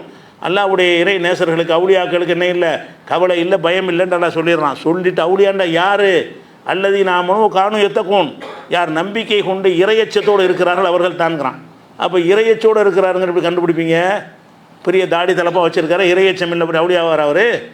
நீங்கள் அவுலியாவை நீங்கள் எப்படி கண்டுபிடிப்பீங்க? ஜிப்பா பார்த்து கண்டுபிடிப்பீங்க, தலப்பாவை பார்த்து கண்டுபிடிப்பீங்க, தாடியை பார்த்து கண்டுபிடிப்பீங்க, தஸ்மீ மணி உருட்டுறதை பார்த்து கண்டுபிடிப்பீங்க. ஒரு அப்பாய் மாதிரி தூஞ்சி வச்சுக்கிட்டு இருந்தால் அது அவுலியான்னு நினச்சிடுவீங்களே தவிர, அவுலியாவுக்கு அளவுகோல் என்ன? இங்கே இருக்கணும், தக்குவா இருக்கணும். அல்லதீன ஆமனூ கானூ யத்தகூன், யார் நம்பிக்கை கொண்டவர்களாகவும் இறையச்சமுடையவர்களாக இருக்கிறார்கள் அவர்கள் தான் அவுலியாக்கண்டு ரசூல் அல்லாஹ் குர்ஆனில் சொல்லி காட்டுறான். அவுலியாக்கு இலக்கணம் என்ன? அவுலியாக்கு இலக்கணம் ஈமான் இருக்கணும், தவக்கல் தக்குவா இருக்கணும், இறை நம்பிக்கை இருக்க வேண்டும், இறை எச்சம் இருக்க வேண்டும். இது ரெண்டும் மனுஷனால் கண்டுபிடிக்கலுமா? ஒரு மனுஷனுடைய உள்ளத்தில் ஈமான் இருக்குது, தக்குவா நடிக்கிறவன் நம்மளை தக்குவா உள்ளவன்ட்ட ஜாஸ்தியாக நடிப்பாங்க. எவன்கிட்ட ஈமான் தக்குவா இல்லை அவன் வந்து ஈமான் தக்குவா உள்ளவனை விட பிரமாதமாக நடிப்பான். அந்த இறையச்சம் இருக்கிற மாதிரி காட்டுற மாதிரி அவனோட உட்ட பாவனை பேச்சு எல்லாமே இருக்கும். அப்படி நம்ம ஏமாற்றிட்டு போயிடணும் அவங்கள. அப்போ ஒரு மனிதனை நல்லடியார்னு கண்டுபிடிக்கவே இயலான்னு சொல்லும்போது என்னப்பா நல்லடியாரை கொண்டாடுற பேச்சு எப்படி இஸ்லாத்தில் வரேன்? கண்டுபிடிச்சாதானே கொண்டாட முடியும். கண்டுலாம் பிடிக்கல. நல்லடியார்களுக்கு சில அந்தஸ்து இருப்பதாக சொல்லப்பட்டுச்சுன்னு சொன்னால் நீனும் அந்த அந்தஸ்தை அடைய பாரு, முயற்சி பண்ணு அப்படிங்கிறது தான் சொல்லப்படுது. அதை விளைக்கணும். அதனால் இந்த மாதிரி உள்ள இறந்தவர்கள்ங்கிற விஷயத்தை வந்து அப்படி புரிஞ்சுக்கிற கூடாது. இது இந்த அகையான் உயிரோடு உள்ளவர்கள்னு வர்றதுக்குரிய அர்த்தம் சொல்லட்டுமா? அதே மாதிரி வந்து இன்னொரு நம்ம விளங்க வேண்டிய இன்னொரு விஷயம் இருக்குது. என்னென்னு கேட்டால், அல்லாஹ் வந்து என்ன செய்கிறான்னா, அவனை பற்றி பல இடங்களில் சில சிபத்துகளை சில தன்மைகளை சொல்லி காட்டுறான். அந்த தன்மைகளை சொல்லக்கூடிய வசனங்களை வந்து முஸ்லீம்களில் சில பேர் என்ன செய்கிறாங்கன்னு கேட்டால், அல்லாஹ்வை பற்றி பேசுகிற தன்மைகளுக்கெல்லாம் ஒரு வியாக்கியானம் கொடுத்துட்டு போயிடுறாங்க. சில ஆளுக்கு என்ன செய்கிறாங்கன்னா, அல்லாஹ்வை பற்றி பேசுகிற அனைத்துக்குமே நேரடி அர்த்தம் செஞ்சுட்டு போயிடுறாங்க. ஆனால் அப்படி புரிய ரெண்டுமே தப்பு. அல்லாஹ்வை பற்றி பேசக்கூடிய விஷயங்களில் உதாரணமாக அல்லாஹ் கை இருக்குன்னு வருதுவீங்க, கை இருக்குன்னா கை தான். நீ ஒரு மனுஷனுடைய கை இருக்குன்னா கைன்னு தானே விளங்குறீங்க. அல்லாஹ் கை இருக்கிறது, கையால் ஆதம் அலைஹிஸ்ஸலாத்தை படைத்தான் அப்படின்னா அவனுக்கு கை இருக்குன்னு தான் விளங்கணும், மாற்று அர்த்தம் கொடுக்கக்கூடாது. அதே மாதிரி அல்லாஹ்வுக்கு முகம் இருக்குன்னு சொல்லப்பட்டால் என்ன செய்யணும்? முகம்னு தான் அர்த்தம் செய்யணும், வேறு அர்த்தம் கொடுக்கக்கூடாது. ஏன்னா முகத்துக்கு என்ன அர்த்தம் அந்த அர்த்தம் தான் கொடுக்கணும். அதே நேரத்தில் வந்து என்ன செஞ்சாங்கன்னா, அந்த காலத்து அறிஞர்கள் ரெண்டு குரூப்பாக பிரிஞ்சாங்க. ஒரு சார் என்ன பண்ணாங்கன்னா, அல்லாஹ்வுடைய கையின்னா அல்லாஹ்வுடைய சக்தி, அல்லாஹ்வுடைய குதிரத்து வல்லமைன்னு அர்த்தம் செய்யணும். அல்லாஹ்வுடைய முகம்னு சொன்னால் அல்லாஹ்வுடைய கவனம்னு அர்த்தம் செய்யணும். முகம்னு அல்லாஹ்வுக்கு இல்லை அப்படிங்கிற மாதிரி ஒரு சாரார் புரிஞ்சாங்க. இன்னொரு சாரார் நினைஞ்சாங்கன்னா, அந்த காலத்தில் வந்து இல்லை அல்லாஹ் அவனை பற்றி உங்களுக்கு சொல்லித்தர்றான், ஒரு மொழியில் என்னவா அந்த சொல்லுக்கு அர்த்தம் இருக்குது அந்த அர்த்தத்தை கொடுத்துட்டு போங்க. கையின்னா கை தானே அர்த்தம். ஆனால் அந்த அர்த்தம் கொடுக்க முடியாமல் வரும்போது மட்டும் வேறு அர்த்தம் கொடுக்கலாம். கைங்கிற அர்த்தம் கொடுக்க நம்ம முயற்சி பண்ணுறோம், அந்த இடத்துல பொருந்தலை. இப்போ பொதுவாக எடுத்துக்கிறோமே, மனிதனுடைய கையே இருக்குன்னு வைப்போமே, உங்களுடைய கையின்னா எதை எடுத்துக்கிறவங்க? கையை தான் எடுத்துக்கிறவங்க. அவர் கையை நீட்டினார்னு என்ன செய்வீங்க? அவர் கையை தான் எடுத்துக்கிறவீங்க. ஆனால் சில நேரத்தில் வந்து இந்த கைங்கிற அர்த்தம் வந்து கொடுக்க முடியாமல் இருக்கும். அந்த இடத்துல என்ன செய்யலாம்னா கைக்கு வேறு அர்த்தம் சக்தின்னு என்ன செய்யலாம், உங்களுடைய கைவசத்தில் உள்ள பொருள்கள்னு வரும். கைவசத்துலனா கைவச காசை வச்சுக்கிட்டா இருப்போம் ஒருத்தன். கைவசத்துனா அவன் பேரில் பேப்பர் எழுதப்பட்டிருக்கான், அதான் கைவசம் வழங்குதா. கைவசங்கிறது கைங்கிற அர்த்தத்தில் வரல. அந்த சொல்லில் வந்து வேறு அர்த்தம் கொடுக்க இடம் இருந்தால் வேறு அர்த்தம் கொடுத்துட்டு போயிடுவோம். மற்ற இடத்துல என்ன செய்வோம்னுட்டா கை உடைஞ்சது, திருடினா கையை வெட்ட சொல்கிறான். சக்தியை வெட்டுறதா கையை வெட்டுறதா? திருடினா கையை வெட்ட சொல்கிறான்ல, திருடினா கையை வெட்ட சொல்கிறான். கை என்றால் சக்தி, சக்தியை வெட்டணும்னா சக்தி எப்படி போய் வெட்டுறது, கையைத்தானே வெட்ட முடியும். அப்போ கை தான் அர்த்தம். அதே மாதிரி தான் வந்து எல்லாத்துக்குமே அப்படி தான் அர்த்தம் செய்கிறோம். அல்லாஹ்வுடைய விஷயத்துக்கு என்ன செய்கிறாங்கன்னா ரெண்டு சாராரும் எக்ஸ்ட்ரீமாக போகிறாங்க. ஒரு சாரார் என்ன பண்ணுறாங்கன்னு கேட்டால் அல்லாஹ்வை பற்றி சொல்கிற எல்லா இடத்துலையும் நேரடி அர்த்தம் தான் செய்யணும். இன்னொரு சாரா எல்லா இடத்துலையும் வந்து வியாக்கியான மாற்று அர்த்தம் தான் கொடுக்கணும் அப்படிங்கிறாங்க. சரியான பார்வை என்னன்னு கேட்டால் அல்லாஹ் பற்றி சொல்கிற இடங்களில் கூட சில இடங்களில் சில இடங்களில் பல இடங்களில் நேரடியான அர்த்தம் கொடுக்குற மாதிரி இருக்கும். சில இடங்களில் நேரடி அர்த்தம் கொடுக்கறது வந்து பொருந்தாமல் போயிடும். நேரடியாக அந்த அர்த்தம் கொடுக்காமல் இருக்க பொருந்தாமல் போயிடும். அந்த வசனங்களில் பூரா என்ன செய்யணும்னு கேட்டால் நம்ம இலக்கிய அர்த்தம் மாற்று அர்த்தம் கொடுத்துக்கிறணும். உதாரணமாக எடுத்துக்கிறோன்னு வைங்களேன், இப்போ அல்லாவுக்கு கை இருக்குது, அந்த முகம் இருக்குங்கிறலாம் என்ன செய்வோம், அல்லாவுடைய காலில் சைதா செய்வார்கள்னு வருது, நேரடி அர்த்தம் கொடுத்துருவோம். அவனுடைய கையால் பிடிப்பாண்டு வருது, அது வந்து நேரடி அர்த்தம் கொடுத்துருவோம். அவனுடைய முகம் எங்கே இருந்தாலும் அவனுடைய முகம் இருக்குன்னு வருது, முகத்துக்கு நேரடி அர்த்தத்தை கொடுத்துருவோம். அதில் மாற்றுக்கிறது கிடையாது. சில இடங்களில் நேரடி அர்த்தம் கொடுக்க முடியாமல் இருக்கும்ல, அந்த மாதிரி வசனத்தை மட்டும் உங்களுக்கு சொல்கிறேன். ஆனால் இது அல்லாத மற்ற எல்லா இடங்கள்லையும் அல்லாவுக்கு நேரடி அர்த்தம் தான் செய்யணும். அல்லாஹ் அரசின் மீது இருக்கிறான்னா அரசின் மீது இருக்கிறான், அவ்வளோதான். அரசுன்னா அது ஒரு சிம்மா, ஒரு ஆசனம். ஆசனத்தில் ஒருத்தன் இருக்கிறான்னு கேட்டால் ஒரு உருவம் இருந்தால் தான் இருக்க முடியும். அல்ல ஒன்றுமில்லாத சக்தின்னு சூனியம்னு சொல்லுவாங்க. சூனியம்னு உள்ளதுன்னு அல்ல கிடையாது. அல்லான்னு சொன்னால் என்ன செய்யணும், ஒரு சக்தி உள்ளவனாக இருக்க வேண்டும் அப்படிங்கிற ஒரு அர்த்தத்தில் விளங்கிக்கிறோம். அந்த மாதிரி எடுத்து பார்த்தீங்கன்னு சொன்னால் 2வது சூறாவில் 210வது வசனத்தில் ஒரு செய்தி அல்லாஹ் சொல்லி காட்டுறான். என்ன சொல்கிறான்னு கேட்டால், இந்த மனிதர்கள் வந்து இறையச்சத்துக்கு மீறி நடந்துக்கிட்டு இருக்கிறாங்க, இறைவனுக்கு பாவம் செஞ்சிட்டு இருக்கிறாங்க. அவங்கள அழிக்க நினைக்கிறான். அல்லாஹ் அழிக்கதை பற்றி பேசுகிறான். எப்படி பேசுகிறான்னு கேட்டால், இந்த மேகத்தில் வந்து நான் வந்தால் தான் உங்களுக்கு சரியாக வருங்கிறான்ல. மேகத்தில் நான் வருவதைத்தான் எதிர்பார்க்கிறீர்களா அப்படின்னு கேட்குறான்னு வைங்களேன். அல்ல, மேகத்திலே வருவான். மேகத்தின் மூலமாக பெரிய வெள்ளத்தை மழை ஏற்படுத்தி புயல் வந்து அழிஞ்சு சாவுறதை சொல்லும்போது என்ன செய்கிறான்னு கேட்டால், இவங்க வந்து அல்லாஹ்வாகிய நான் இந்த மேகத்துக்குள்ளே நுழைந்து வருவதைத்தான் எதிர்பார்க்கிறார்களா அப்படின்னு கேட்குறான். அந்த இடத்துல வந்து அல்லாஹ் மேகத்தில் நுழையிறான்னு அர்த்தம் கொடுக்க முடியாது. அந்த மேகத்தில் நுழையிறதுக்காக சொல்லப்படவும் இல்லை. எதுக்கு சொல்லப்படுறான்னு கேட்டால், காஃபிர்கள் கெட்டவர்கள் இறையச்சம் இல்லாமல் ஆட்டம் போடும்போது அல்லாஹ் என்ன செய்கிறான்னு கேட்டால், நீ என்னடா எதிர்பார்த்துட்டு இருக்கிறீங்க, நான் வந்து உங்களுக்கு மேகத்தில் வந்து உங்களை காலி பண்ண நினைக்கிறீங்களான்னு இதில் கேட்குறான். அல்லாஹ் எதுக்கு மேகத்தில் வரணும், ஆகண்டா ஆகிட்டு போகுது. அவன் மேகத்தில் வரமாட்டான். மேகத்தில் என்ன செய்வான்னு கேட்டால், அவன் அந்த மழையைத்தான் வர வைப்பான். மேகத்துக்குள்ளே தண்ணீர் அதிகமாக சேர்ந்துச்சு, மழையை வர வச்சு பெருமழை பெய்ய வச்சு அது வெள்ளமாக ஆக்கி வெள்ளத்தில் ஊரை மூழ்கி போய் அழிஞ்சு ஒன்றுமில்லாமல் ஆக்குறதுக்கு அல்லாஹ் வருவான்னு வருது. இப்போ இந்த அல்லாஹ் வருவான்னு அர்த்தம் செய்ய முடியும். இங்கே மேகத்தில் அல்லாஹ் வருவான்ங்கிற வெறுவனே அல்லாஹ் வருவான்னு மொட்டையாக சொன்னால் அல்லாஹ் வருவான்னு எடுத்து செஞ்சுட்டு போயிடலாம். அல்லாஹ் வருவான்னு குரானில் இருக்குது. சில இடங்களில் எப்படி இருக்குது, மகசர் மைதானத்தில் எல்லோரும் நிற்போம்ல, எல்லாம் இறந்த பிறகு எல்லாத்தையும் அல்லாஹ் திரும்பி எழுப்புவான். எழுப்பணுன்னு அனைவருமே இருப்பார்கள். இருந்த உடனே அல்லாஹ் என்ன செய்வான்டா, விசாரிப்பதற்காக வேண்டி மக்கள் நோக்கி வருவான்னு வருது குரானில். ஜா ரப்புக்க ஒல் மலக்கு சஃபன் சஃபா, உங்களுடைய இறைவனும் மாணவர்களும் அணிவகுத்து வருவார்கள். மக்கள்லாம் காத்துக்கிட்டு இருப்பாங்க எப்போ இறைவன் வருவான் என்று. மகசரில் நம்ம இறைவனை பார்ப்போம். இந்த துன்யாவில் இருக்குன்னு பார்க்க முடியாது. மரணத்துக்கு பிறகு உள்ள வாழ்க்கையில் எல்லாரும் நிலவை பார்ப்பதை போல் இறைவனை பார்ப்பீர்கள். இன்னக்கும் தரவுன ரப்பக்கும் ஈயானன், உங்களுடைய இறைவனை கண்ணாக நீங்கள் நேருக்கு நேர பார்ப்பீர்கள். எங்கே? மறுமையில் தான் பார்க்க முடியுமே தவிர இன்றைக்கு வரைக்கும் அல்லாஹ்வுடைய ரசூல் உட்பட யாரும் பார்த்தது கிடையாது. எந்த ஒரு மனிதரும் அல்லாஹ்வை பார்த்தது கிடையாது. மரணத்துக்கு பிறகு எல்லா மனிதரும் அல்லாஹ் பார்ப்பார்கள். மரணத்துக்கு பிறகு திரும்ப எழுப்பின பிறகு இந்த கண் வேறு கண்ணாக போயிடும், நமக்கு தாங்க முடியும். இப்போ அல்லாஹ்வுடைய ஜோதியை நம்ம பார்க்க முடியாது. அவனுடைய பிரகாசத்தை செலுத்தினா அதை பார்த்தால கரிஞ்சு போயிடும் நம்ம. அதனால் அந்த சக்தி இந்த பார்வைக்கு தரவே இல்லை. மூசா நபி கூட எல்லாம் காட்டினான்ல, உன்னை பார்க்கணும் ஆசையாக இருக்கும் பார். எல்லாம் என்ன செய்வான், உன்னை பார்க்க முடியாதுப்பா, அந்த மலைக்கு வேண்டாம் என்னுடைய வெளியை நான் பீச்சுறேன், அந்த மலை அதே இடத்துல இருக்கான்னு பாருன்னு சொல்லிட்டு அல்லாஹ்வுடைய அந்த ஜோதியை அந்த மலையின் மீது அவன் என்ன செய்வான், லேசர் மாதிரி அடிப்பான். இவருக்கு மேலே படாது, மலையின் மீது மட்டும் படும். பட்டவுன ஹர்ரா மூசா சைகா, மூசா மூர்ச்சித்து விழுந்து விட்டார். அந்த மலையை சுக்குனா நொறுங்கி போச்சு. அல்லாஹ்வுடைய ஒளி அந்த மலையில் பாய்ச்சின உடனே நொறுங்கி. அப்போ என்ன வழங்குதுன்னு கேட்டால், அல்லாஹ்வுடைய ஒளியை பார்க்க இயலாதுங்கிற காரணத்தினால் நம்மளாம் பார்க்காம இருக்கிறோம். அவன் நம்மளை பார்க்குற மாதிரி காட்சி இருந்தானா அடுத்த நிமிஷம் நம்ம செத்துருவோம், எரிஞ்சு போயிடுவோம். அந்த பவரை தாங்க முடியாது. மறுமையில் எப்படி பார்ப்போம்னு கேட்டால், மறுமையில் படைப்பு வேறு படைப்பு, நம்ம சக்தி மிக்க படைப்பாக இருப்போம். மூக்குச்சளி வராது, மலைஜலம் கழிக்க மாட்டோம், முதுமையாக மாட்டோம், எப்பவும் இளைஞராக இருப்போம்லாம் வருதில்ல, அது டிஃப்ரெண்ட்டான படைப்பு. அந்த படைப்புக்கு தாங்க முடியும், அல்லாஹ்வுடைய ஒளியை தாங்க முடியும். அதனால் மறுமையில் திரும்பி எழுப்பப்படும் போது நமக்கு ஒரு கூடுதல் பவரோடு படிப்பான்ல, அந்த படைப்பை கொண்டு தான் நீங்கள் அல்லாஹ்வை பார்க்க இயலும் அப்படிங்கிறது அது ஒன்று இருக்குது. அந்த அடிப்படையில் மறுமை நாளில் எல்லாத்தையும் நிப்பாட்டி இருக்கும் பொழுது மக்கள்லாம் காத்துட்ருப்பாங்க, இப்போ இறைவனை காண விசாரிக்கிறதுக்கு வரமாட்டேங்கிறான்னு. அதை பற்றி எல்லாம் சொல்கிறான். 89வது சூறாவில் 22வது வசனத்தை சொல்கிறான், ஓ ஜா ரப்புக்க ஒல் மலக்கு சஃபன் சஃபா, மலக்குகள் அணிவகுக்க அல்லாஹ் முன்னாடி வருவான். அல்லாஹ் நடந்து வருவான், பின்னாடி என்ன செய்யும் மலக்கெல்லாம் வருவாங்க, ராஜா வர்ற மாதிரி வருவான் அல்லாஹ். அப்போ எல்லோரும் பார்ப்பாங்க அல்லாஹ் வந்து விட்டான்னு விசாரிப்பதற்குன்னு. அல்லாஹ் பற்றி இப்படித்தான் நம்ம குரானில் அறிமுகப்படுத்தப்பட்டிருக்கு. வருவான் தான். ஆனால் இங்கே மேகத்தில் வருவான்னு சொல்லும்போது தான் மாத்திரம், சும்மா அல்லாஹ் வருவான்னு சொன்னால் வருவான்னு எடுத்துகிட்டு போயிடலாம். மேகத்தில் அல்லாஹ் வருவாங்கிறது அழிக்கிறதுக்கு தானே சொல்கிறான்.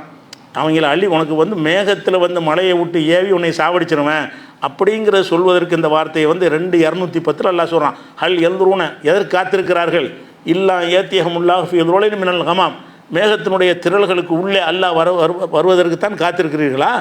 நான் வந்து இந்த மேகத்துக்குள்ள நுழைஞ்சு நான் வர்றதுக்கு தான் வெயிட் பண்ணிகிட்டு இருக்கிறீங்களான்னு கேட்குறான். நான் வர்றதுன்னா நான் வர்ற அர்த்தம் கிடையாது. இந்த இடத்துல இலக்கியமான அர்த்தம் தான் கொடுக்கணும், இதுக்கு நேரடி அர்த்தம் கொடுக்க முடியாது. இந்த மாதிரி வசனங்களும் குரானில் இருக்குது. அதே மாதிரி வந்து 658 வசனத்தில் என்ன செய்கிறான்னு கேட்டால், இவங்களுக்கு வந்து மன்னிப்பு வாசல் இருக்குல்ல, அது வந்து ஒரு கட்டத்தில் அடைக்கப்பட்டுரும். இப்போ எந்த நேரத்தில் நீங்கள் மன்னிப்பு கேட்டாலும் மன்னிப்பான். ஆனால் உலகம் அழிகிற அடையாளம் வந்துருச்சுன்னு வைங்களேன், என்னத்தை மன்னிப்பு கேட்டாலும் மன்னிப்பு கிடையாது. உலகம் அழிகிறதுக்கு சில 10 அடையாளங்கள் சொல்லுவாங்கள்ல, கிழக்கு உதிக்கிற சூரியன் மேற்கு உதிக்கின்னு வைங்க, எல்லாம் நான் தப்பு செஞ்சு அதெல்லாம் நடக்காது. அந்த 10 அடையாளம் வந்துருச்சுன்னு சொன்னால் அதுக்கு பிறகு மன்னிப்பு கேட்டல் என்பது இனிமேல் எவன் நம்பலாமே, நம்ப முடியாது. அதிசயம் நடக்கும்போது இப்போ மன்னிப்பு கேட்கலன்னு ஆச்சரியம் இருக்குது. சூரியன் வந்து கிழக்க உள்ளது மேற்கு உதிக்குன்னு நடக்கிற ஒரு விஷயமா? அப்படி ஒன்றை பார்த்தோன்னே அவனுக்கு பயம் வந்து நம்பிடுவான். அது இன்னும் இது ஏற்றுக்கிற முடியாது. இதை எவனை நம்புவானே? நேரடியாக இப்போ அல்ல வந்துட்டானே நம்புற பெரிய ஆச்சரியமா? இப்போ அல்ல இங்கே வந்துட்டான்னு வைங்க, நம்ம பார்த்துட்டோன்னு வைங்க, அதை நம்புற பெரிய ஆச்சரியமா? வந்தால் தான் எவன் நம்புவானே? நீ வந்து நம்ப வேண்டிய நேரத்தில் நம்பணும். அப்படிங்கிறதுக்காக நீ என்ன செய்வான்னு கேட்டால், அல்லாஹ் வந்து அந்த மாதிரி வரமாட்டான். வந்துட்டான்னு சொன்னால் அவர் அதுக்கப்புறம் என்ன இல்லை வந்து பாவமன்னி வாசல் அடைக்கப்பட்டுரு. அதை சொல்லும் அல்ல என்ன செய்கிறான்டா, ஹல் எந்திரூன, இவர்கள் எதிர்பார்த்திருக்கிறார்களா, இல்லா ஏத்தியகம் மலாய்கத்து, வானவர்கள் அவரிடம் வருவதை, ஏத்திய ரப்புக்க, உமது இறைவன் அவரிடத்தில் வருவதை, ஏத்திய பாது ஆயாத்தி ரப்பிக்க, உமது இறைவனுடைய சில அற்புதங்கள் வருவதைத்தான் எதிர்பார்த்து கொண்டிருக்கிறீர்களா? நல்லா கேட்குறான். நீங்கள் என்னடா வெயிட் பண்ணிகிட்டு இருக்கீங்க? நான் வரணுன்னு பார்க்குறீங்களா, அல்லது மலக்கு வரணுமா, அல்லது சில அற்புதங்கள் வரணுமா, எதை எதிர்பார்க்கிறீர்களா அப்படின்னு கேட்குறான். அல்லாஹ் வருவானா? அல்லாஹ் தான் பார்க்க முடியாதுன்னு சொல்லிவிட்டானே. அல்லாஹ் வருவான் என்பதற்கு அர்த்தம் என்னென்னு கேட்டால், என்னுடைய கட்டளை வரும், என்னுடைய அதாபு வரும், என்னுடைய வெள்ளம் வரும், என்னுடைய புயல் வரும், என்னுடைய தண்டனை வரும், என்னென்ன மாதிரி அவ்வளோ தண்டிக்க நினைக்கிறான் அதெல்லாம் வரும். அது வருவதுக்கு தான் அல்லாஹ் என்ன செய்கிறான், நான் வர்றேன்னு சொல்லுவதை வந்து நான் வர்றேங்கிற அர்த்தத்தில் எல்லாமே வேறு இடத்துல என்ன செய்கிறான், பயன்படுத்த தான் செய்கிறோம். நான் வருவேன்டா என்னுடைய உத்தரவு வரும், என்னுடைய கட்டளை வரும், இந்த இடத்துல நேரடி அர்த்தம் கொடுக்க முடியாது. அப்படிப்பட்ட வசனங்கள்லாம் இருக்குது. அதே மாதிரி வந்து இப்போ நம்ம வாழ்கிற பூமி இருக்கு இல்லையா, இந்த பூமி என்ன செய்யுதுன்னு கேட்டால் கொஞ்சம் கொஞ்சமாக குறைஞ்சிட்டு வந்து நீங்கள் பார்க்குறீங்க. பூமி இருக்குல்ல, பூமியுடைய அளவு வந்து என்ன செய்யுதுன்னா கடல் கொஞ்சம் கொஞ்சமாக அதிகமாகுது. இன்றைய விஞ்ஞானத்தில் அது ப்ரூவ் பண்ணவும் செய்கிறாங்க. இப்போ வெப்பமயமாதல், உலகமெல்லாம் வெப்பமாயிருச்சு. வெப்பம் அதிகமானது என்ன செய்யுதுன்னு கேட்டால், பெரிய பெரிய பனிமலைகள்லாம் இருக்கும். பனிமலைகளில் தண்ணீர் சேமிக்கப்பட்டு உயரமாக இருக்கும். இமயமலை மாதிரி பெரிய பெரிய பனிமலைகள் இருக்கும். அந்த வெப்பம் அதிகமான என்ன செய்யும், அந்த பனிமலைகள்லாம் உருக ஆரம்பிச்சிடும். உருகி தண்ணியாக மாறிடும். தண்ணியாக மாறினா தண்ணிலாம் எங்கே வந்து சேரும், கடலில் சேரும். கடலில் தண்ணி செஞ்சுன்னா என்ன ஆயிரும், கடலுடைய மட்டம் கூடிக்கிட்டே வரும். இப்போ நம்ம சென்னை எடுத்து பார்த்தா கூட ஒரு 50 வருஷத்துக்கு முந்தின நாள் கேட்டு பாருங்கள், சென்னை எங்கனுக்குள்ளே இருந்துச்சுன்னு கேட்டு பாருங்கள். இப்போ கேட்டு பாருங்கள், பல அடிகள் முன்னாடி வந்திருக்குது. அன்னைக்கு இருந்த சென்னை வந்து ரொம்ப தூரத்தில் இருந்துச்சு. தண்ணி கூட கூட கூட கூட அப்படி வந்து என்ன செஞ்சிருச்சு, அந்த கடல் பரப்புடைய அளவு வந்து அதிகரிச்சுக்கிடுச்சு, மண்ணை விழுங்கிக்கிட்டே இருக்கிறது. இன்னொரு 25 வருஷத்தில் நம்ம மண்ணெல்லாம் உள்ளே போயிருங்கிறாங்க. இன்னொரு 25 வருஷம் ஆச்சுன்னா என்னவாயிரம், அந்த வெப்பமயம் அதிகமாக இருந்துச்சுன்னு சொன்னால் அந்த பனிமலைகள்லாம் உருகி தண்ணீர் ஆகிக்கொண்டே வந்தால் தண்ணி சேர சேர கடல் அதிகமாகும்ல, அதிகமாக என்ன செய்யணும், எங்கிட்ட தானே வரேன் வந்து என்ன செய்யணும், நம்ம வசிக்கிற இந்த பகுதிகள்லாம் கடலை தின்னுட்டு சாப்பிட ஆரம்பிச்சிடும். இதை தாண்டி தான் அப்புறமேட்டு சென்னை இருக்கும், இதெல்லாம் முள்ளுக்குள்ளே மூழ்கி போயிடும். அந்த மாதிரி உள்ள விஷயங்கள்லாம் இருக்குதுல்ல. இதை பற்றி அல்லாஹ் குர்ஆனில் சொல்கிறான். எப்படி சொல்கிறான்னு கேட்டால், அலம் யரோ, அவர்கள் சிந்திக்கவில்லையா, அண்ணா நாத்தில் அருந்த நன்குசுகாமி நத்தராஃபி அக்கா, பூமியை வந்து அதன் ஓரப்பகுதிகளிலே நாம் குறைப்பதற்காக பூமியிலே நான் வருகிறேங்கிறான். பூமிக்கு அல்லாஹ் வர்றான். எதுக்கு வர்றான், நான் பூமிக்கு நான் வந்து ஓரப்பகுதியை குறைக்கிறேங்கிறான். ஓரப்பகுதியை குறைக்கிறேன் வரவா செய்யணும். ஓரப்பகுதியை குறைக்கிறதுக்கு ஒரு ஆர்டர் போடுவான், அது உருக சொல்லி ஆர்டர் போடுவான், அது சரசரன்னு வந்து ஓரப்பகுதி குறைஞ்சிரும். அப்போ பூமியுடைய இந்த ஓரப்பகுதியை குறைப்பதற்காக நாம் இந்த பூமிக்கு வருகிறோங்கிறான். அண்ணா நாத்தில் அருள, நாம் இறைவனாகிய நாம் வந்து அந்த பூமிக்கு வருகிறோம். எதற்காக வருகிறோம் என்றால் நன்புஸ்ஹாமின் அத்ராபியா, அதனுடைய ஓரப்பகுதிகளை குறைப்பதற்காக வருகிறோங்கிறான். அது நான் வருகிறோன்ற அர்த்தத்தில் கிடையாது. நான் அதுக்குரிய ஆர்டர் பண்ணுறேன்னு அர்த்தம். பூமியுடைய ஓரப்பகுதியை குறைப்பதற்குரிய கட்டளையை நான் போடுறேன்னு அர்த்தமே தவிர நானே வர்றேன்னு அர்த்தம் கிடையாது. அந்த இடத்துல அல்லாஹ் வர்றான்னு பூமிக்கு வர்றான்னு என்ன செய்ய முடியாது, அர்த்தம் செய்ய முடியாது. அல்லாஹ் அரசில் இருந்துகிட்டு இருக்கிறான், பூமிக்கு வர வேண்டிய தேவையும் இல்லை அப்படிங்கிறது 13:41 வசனத்தில் எல்லாம் என்ன செய்யறான் இருக்குது. அதே மாதிரி சில நேரத்தில் என்ன செய்யணும்னா, பூகம்பம் வந்து அடித்தளத்தை ஆட்டி கட்டடத்தை இடிஞ்சு தகர்த்து எரிஞ்சிடும். ஒரு பெரிய கட்டடம் இருக்குன்னு வைங்களேன், அடியில் வந்து பூகம்பம் ஏற்பட்டுச்சுன்னு சொன்னால் இந்த செவரெலாம் இடிஞ்சு நொறுங்கி அப்படியே சட்டி மாதிரி உட்கார்ந்து போயிடும். அப்படியான இதெல்லாம் பார்க்குறீங்க. இந்த பூகம்பம் ஏற்படுறதுக்கு என்ன காரணம்னு கேட்டால் அடித்தளத்தை அல்ல அசைப்பது தான். அதெல்லாம் என்ன செய்கிறான்டா, நான் வந்து அந்த கட்டடத்துக்கு அடியில் வந்து அசைப்பேங்கிறான். நான் என்ன செய்வேன், அந்த கட்டடத்தின் அடியில் வந்து நான் பிடிச்சி ஆட்டுவேன், அசைக்கிறேங்கிறான். ஒவ்வொரு பில்டிங்கில் அது ஏற்படுத்துகிற அல்லாஹ் இதை செய்கிறான். ஒரு நேரத்தில் கோடிக்கணக்கான இடத்துல என்ன செய்வான், எல்லாம் ஆர்டர் பண்ணுவான். ஒரு இடத்துல நிலச்சரிவுங்கிறோம்ல, அந்த நிலச்சரிவு பூமியுடைய அந்த அதிர்வு ஏற்பட்டுச்சுன்னு சொன்னால், நில அதிர்வு ஏற்பட்டுச்சுன்னு சொன்னால் கடற்கடன்னு ஆடியெல்லாம் சரிஞ்சு போயிடும். அதை என்ன செய்கிறான்னு கேட்டால் அத்தல்லாஹு புண்ணியானகும், அவங்களுடைய கட்டடங்களுக்கு அல்லாஹ் வந்தான். மினல் கவாயிது, அடித்தளத்தில் புகுந்து வந்தான். ஹர்ரா அலைஹிமு சக்ஃபு, அவங்க மேலே அந்த முகடு அப்படி விழுந்து விட்டது. கீழே பிடிச்சி நான் ஆட்டினேன், மேலே பிடிச்சி விழுந்துருச்சுங்கிறான். கீழே பிடிச்சி அல்ல ஆட்டினாங்க நேரடி அர்த்தமா இது. அவன் ஏன் கீழே பிடிச்சி ஆட்டுறான், ஆகுமா ஆகி போயிருமே. நல்லா என்ன செய்வான், ஆகுன்னா ஆகி போயிடுச்சு அப்படி செய்வான். அது 16:26 இருக்கிறது. இதே மாதிரி வந்து இந்த 2 இடத்துல அந்த ஒரு விஷயங்களை 2 இடத்துல வரக்கூடிய இடங்களில் வந்து சில இடங்களில் அல்லாவுக்கு நேரடியர்த்தம் செஞ்சிடணும், சில இடங்களில் வந்து கருத்தர்த்தம் கொடுக்கணும். இந்த இடத்துல கருத்தர்த்தம் தான் கொடுக்கணும், நேரடியான அர்த்தம் கொடுக்க முடியாது. அதே மாதிரி வந்து ஒரு சாராரை அழிச்சான்லாம், அழித்தவனு என்ன செஞ்சான்னு கேட்டால் அவங்க கோட்டை அவங்கள காப்பாற்று நினச்சிக்கிட்டு இருந்தாங்க.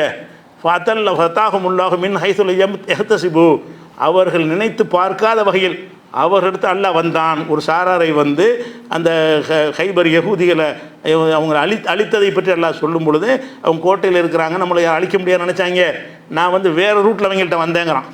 அல்லாஹ்வும் அங்கே வரல, அழிக்கிறதுக்கு வேறு ஒரு வழியெல்லாம் கண்டுபிடிச்சேங்கிறான். அதை சொல்லும்போது என்ன செய்கிறான்னா, ஃபத்தாஹுமுல்லாஹு மின் ஹைசுல் யஹ்தசிபு, அவங்க நினைத்து பார்க்காத வகையில் அல்லாஹ் அவர்களிடம் வந்தான் அப்படிங்கிற ஒரு விஷயத்தை அல்லாஹ் சொல்லி காட்டினான். இந்த மாதிரியான விஷயங்கள் வந்து அல்லாவை பற்றி பேசக்கூடியதெல்லாம் பொதுவாக நீங்கள் விளைவிக்கணும். அல்லாவை பற்றி பேசும்போது அல்லாவுக்கு கை இருக்குன்னு வந்தால் கை தான், அல்லாவுக்கு முகம் இருக்குன்னா முகம்தான், அல்லாஹ் பிடிப்பான்னு அர்த்தம். கையால் ஆதமை படைத்தேன்னா கையால் தான் படைச்சான்னு அர்த்தம். இதில் எல்லாம் மாற்று அர்த்தம் கொடுக்கக்கூடாது. ஆனால் எந்த இடத்துல அந்த நேரடி அர்த்தம் கொடுக்குற மாதிரி பொருந்தலையோ அந்த மாதிரி மிகச்சில இடங்களில் மட்டும் என்ன செய்யணும், மாற்று அர்த்தம் கொடுக்கணும். அதான் நான் எடுத்து காட்டக்கூடிய வசனங்கள். இந்த ஒரு விஷயம் இருக்குது. இன்னும் மேலும் சில விஷயங்கள் இருக்குது. அதுக்கு முன்னாடி ஒரு முக்கியமான ஒரு தகவல், ஒரு அறிவிப்பு செஞ்சுக்கணும். என்ன அறிவிப்புனா, இப்போ இன்றைக்கி நம்ம அமெரிக்காவிலேருந்து என்ன பண்ணிட்டாங்க, ஈரான் மீது அமெரிக்கா இஸ்ரேலையும் சேர்ந்து ஈரான் மீது தாக்குதலை ஆரம்பித்து வச்சுருக்காங்க.